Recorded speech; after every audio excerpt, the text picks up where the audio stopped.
1 फरवरी 2003 सुबह के करीब 9 बजे टेक्सास और लुइसियाना के आसमान में हजारों लोग एक अजीब नजारा देख रहे थे। आसमान में एक चमकती हुई रोशनी एक के बाद एक टुकड़ों में बढ़ती जा रही थी, जैसे कोई शूटिंग स्टार, लेकिन उससे कहीं ज्यादा बड़ी और कहीं ज्यादा डरावनी। लोग नहीं जानते थे कि वो जो देख रहे हैं वो असल में इंसानियत के सबसे बड़े स्पेस मिशंस में से एक का सबसे दुखद अंत है। उसी वक्त नासा के ह्यूस्टन स्थित मिशन कंट्रोल रूम में एक फ्लाइट डायरेक्टर का चेहरा पीला पड़ चुका था। कुछ ही मिनट पहले तक सब कुछ नॉर्मल लग रहा था। स्पेस शटल कोलंबिया अपने 16 दिन के मिशन के बाद धरती पर वापसी की तैयारी कर रहा था। कमांडर रिक हस्बैंड की आवाज बिल्कुल शांत, बिल्कुल प्रोफेशनल थी, लेकिन अचानक कंट्रोल रूम की स्क्रीन्स पर कुछ अजीब डेटा आना शुरू हुआ। शटल के बाएं विंग से जुड़े कुछ सेंसर्स अचानक जवाब देना बंद कर चुके थे। कुछ ही सेकंड बाद टायर प्रेशर से जुड़ी एक चेतावनी आई। मिशन कंट्रोल ने कमांडर हस्बैंड से संपर्क किया और उनका जवाब आया, रोजर, आह, और उसके बाद हमेशा के लिए साइलेंस। इसी शटल में सवार थी भारत की एक बेटी कल्पना चावला, वो इंसान जो हरियाणा के एक छोटे से शहर करनाल से निकलकर अपनी मेहनत और जुनून के दम पर स्पेस तक पहुंची थी। 1997 में वो पहली इंडियन बॉर्न महिला बनी थी जो स्पेस में गई, और 2003 में वो एक बार फिर कोलंबिया के इसी मिशन STS-107 के जरिए स्पेस में वापस पहुंची थी। इस बार साथ थे 6 और साथी astronauts Rick Husband, William McCool, Michael Anderson, David Brown, Laurel Clark और इजराइल के पहले एस्ट्रोनॉट इलान रामोन। 16 दिनों तक इन सातों ने स्पेस में रहकर करीब 80 अलग अलग एक्सपेरिमेंट्स किए थे, और अब बस कुछ ही मिनटों में वो धरती पर वापस लैंड करने वाले थे। लेकिन कुदरत को कुछ और ही मंजूर था। जो शटल अरबों डॉलर्स की टेक्नोलॉजी से लैस था, जो इंसानियत की सबसे बड़ी इंजीनियरिंग का नमूना था, वो कुछ ही पलों में आसमान में टुकड़े टुकड़े होकर बिखर गया। आज हम उसी दिन की उस पूरी घटना की गहराई में जाएंगे। क्या हुआ था उस दिन कोलंबिया के साथ? क्या ये हादसा रोका जा सकता था? और सबसे जरूरी सवाल, क्या नासा को पहले से पता था कि कुछ गड़बड़ है, फिर भी वो कुछ नहीं कर पाए? इस पूरे हादसे को समझने के लिए हमें वापस जाना होगा उस दिन तक जब कोलंबिया ने अपना सफर शुरू ही किया था। 16 जनवरी 2003 फ्लोरिडा के केनेडी स्पेस सेंटर से कोलंबिया ने अपनी 28वीं उड़ान भरी।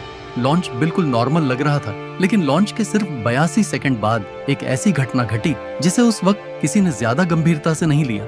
स्पेस शटल के साथ जुड़ा होता है एक विशाल एक्सटर्नल फ्यूल टैंक, जो पूरे शटल को ऊपर जाने के लिए जरूरी फ्यूल देता है। इस टैंक के ऊपर एक खास तरह की इंसुलेटिंग फोम लगी होती है, जो टैंक के अंदर मौजूद ठंडे फ्यूल को बाहर की गर्मी से बचाती है। लॉन्च के दौरान इस फोम का एक टुकड़ा, जो एक सूटकेस जितना बड़ा था, अचानक टूटकर अलग हो गया और सीधे जाकर शटल के बाएं विंग से टकराया। वीडियो फुटेज में ये टक्कर साफ रिकॉर्ड हुई थी, लेकिन उस वक्त इंजीनियर्स को यकीन नहीं था कि इससे कितना नुकसान हुआ है। विंग के फ्रंट एज पर, जिसे बोलते हैं रीइंफोर्स्ड कार्बन पैनल, वहां एक क्रैक या होल बन चुका था। ये पैनल शटल की सबसे जरूरी सेफ्टी लेयर होती है, क्योंकि जब शटल धरती के एटमॉस्फेयर में वापस दाखिल होता है तो फ्रिक्शन की वजह से उसका टेम्परेचर हजारों डिग्री सेल्सियस तक पहुंच जाता है, और यही वो पैनल है जो इस भयंकर गर्मी से शटल के अंदरूनी हिस्सों को बचाता है।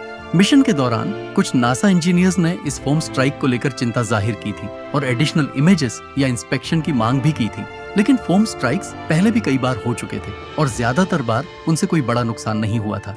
इसी वजह से नासा मैनेजमेंट ने इसे एक सीरियस थ्रेट के तौर पर नहीं लिया और मिशन को उसी तरह जारी रखने का फैसला किया। 16 दिन तक क्रू ने स्पेस में अपना काम बखूबी निभाया, बिना ये जाने कि उनके शटल के विंग में एक ऐसा डैमेज मौजूद है जो रीएंट्री के दौरान जानलेवा साबित होगा। 1 फरवरी की सुबह जैसे ही कोलंबिया ने धरती के एटमॉस्फेयर में दोबारा प्रवेश किया, वो डैमेज्ड विंग भयंकर गर्म गैसेस को रोक नहीं पाया। ये गैसेस धीरे धीरे विंग के अंदर घुसने लगी और अंदर की मेटल स्ट्रक्चर को पिघलाने लगी। कुछ ही मिनटों में सेंसर्स एक एक करके काम करना बंद करने लगे और आखिरकार विंग पूरी तरह टूट गया, जिससे पूरा शटल कंट्रोल खोकर हवा में ही टुकड़े टुकड़े होकर बिखर गया। ये पूरी घटना सिर्फ एक टेक्निकल फेलियर नहीं थी, ये एक चेन रिएक्शन थी। एक छोटी सी फोम का टुकड़ा, एक छोटा सा क्रैक और कुछ फैसले जिन्हें उस वक्त छोटा समझा गया, यही सब मिलकर इंसानियत के इतिहास की सबसे बड़ी स्पेस ट्रेजेडीज में से एक बन गए। इस हादसे के बाद नासा ने एक इंडिपेंडेंट इन्वेस्टिगेशन बोर्ड बनाया, जिसे बोलते हैं कोलंबिया एक्सीडेंट इन्वेस्टिगेशन बोर्ड। इस बोर्ड ने महीनों तक हर एक डिटेल को खंगाला और जो सच्चाई सामने आई वो सिर्फ टेक्निकल नहीं बल्कि ऑर्गेनाइजेशनल भी थी। सबसे पहला बड़ा सवाल था, क्या इस फोम स्ट्राइक को मिशन के दौरान ही पहचाना जा सकता था और क्या कुछ किया जा सकता था?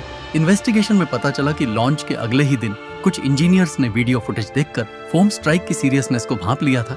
उन्होंने नासा मैनेजमेंट से रिक्वेस्ट की थी कि मिलिट्री सैटेलाइट्स या टेलीस्कोप्स का इस्तेमाल करके स्पेस में मौजूद शटल के विंग की तस्वीरें ली जाएं ताकि डैमेज का सही अंदाजा लगाया जा सके। लेकिन ये रिक्वेस्ट कई ब्यूरोक्रेटिक लेयर्स से गुजरते हुए आखिरकार रिजेक्ट कर दी गई। मैनेजमेंट का मानना था कि भले ही डैमेज हो भी तो भी उसके बारे में कुछ खास किया नहीं जा सकता, इसलिए क्रू को परेशान करने का कोई फायदा नहीं। यहीं से एक बेहद दिलचस्प और साथ ही दुखद थ्योरी सामने आती है। अगर डैमेज की गंभीरता को समय रहते पहचान लिया जाता तो क्या क्रू को बचाया जा सकता था?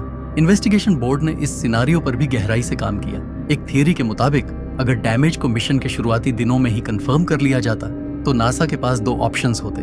पहला, एस्ट्रोनॉट्स खुद स्पेस वॉक करके किसी तरह विंग की रिपेयर करने की कोशिश करते, हालांकि उस वक्त ऐसी कोई रिपेयर टेक्निक तैयार नहीं थी और ये बेहद रिस्की होता। दूसरा और ज्यादा प्रैक्टिकल ऑप्शन था एक रेस्क्यू मिशन भेजना।